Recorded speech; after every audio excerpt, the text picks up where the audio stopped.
राधे राधे महाराज जी, आपके चरणों में कोटि कोटि प्रणाम। महाराज जी, क्या मेहनत नसीब बदल सकती है और क्या बिना मेहनत के नसीब का सब प्राप्त हो सकता है? हाँ, उससे मतलब आप ग्रामीण भाषा में प्रश्न कर रहे हो, तो उसे शास्त्रीय भाषा में पुरुषार्थ कहते हैं। मेहनत का मतलब पुरुषार्थ।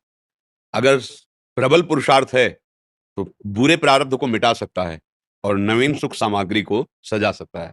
पर प्रबल पुरुषार्थ होता है परोपकार।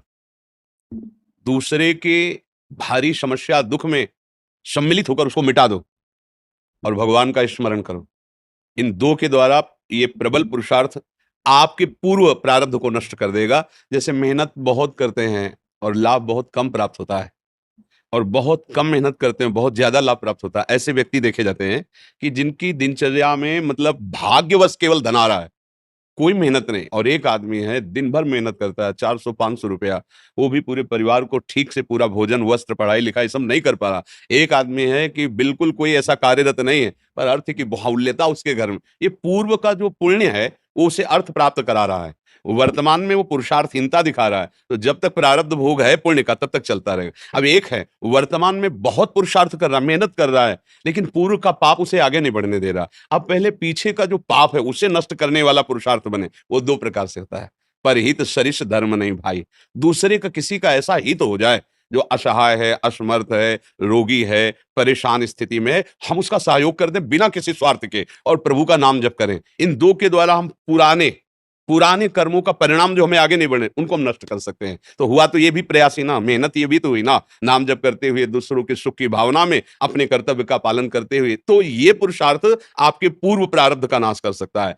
भाग्य से ही सब कुछ मिलता है ऐसा नहीं है, भाग्य भी काम करता है।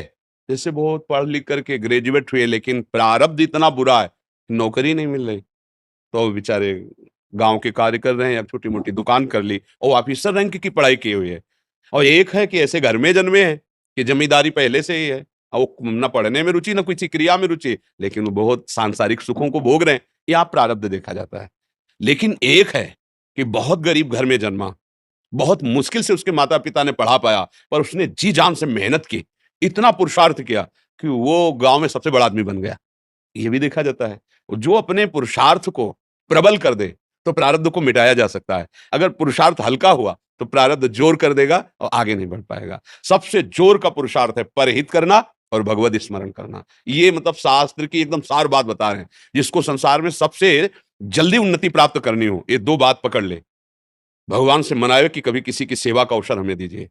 माता पिता गुरुजन, कोई बाहरी पशु पक्षी, ऐसा कोई बीमार व्यक्ति जिसका कोई सहयोगी नहीं, कोई ऐसा जिसको हमें अवसर मिला है, बहुत बड़ी मतलब ये बिल्कुल रामबाण औषधि समझो कि इसमें अचूक वो तुम्हारे प्रारब्ध को विध्वंस कर देगी। जहां तुमने किसी असहाय की बिना स्वार्थ के, बिना कुछ लेने की भावना के और तन मन धन वचन से सेवा की और भगवान का स्मरण किया, ये तुम्हारे पूर्व प्रारब्ध का नाश कर देगा। और जब हम दूसरों का सुख छीनते हैं, ये भी मेहनत है। चोर भी तो मेहनत करता है, न जाने कितना हिम्मत करता है दूसरों की संपत्ति चुराने के लिए, मारपीट सहता है, मारपीट करता है। वो मेहनत करके दूसरे का धन अपहरण करके दूसरे को दुख देने वाली क्रियाएं करता है। तो उसकी ये मेहनत, उसके पूर्व के पुण्य जो जमा है आगे सुख देने वाले, उनका नाश प्रारंभ हो जाता है।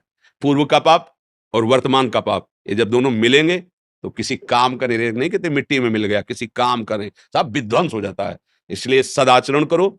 और ये अंदर की बात कह रहा हूं, हृदय की, दूसरों को सुख पहुंचाने की भावना ले आओ और नाम जप करो, जय को प्राप्त हो जाओगे।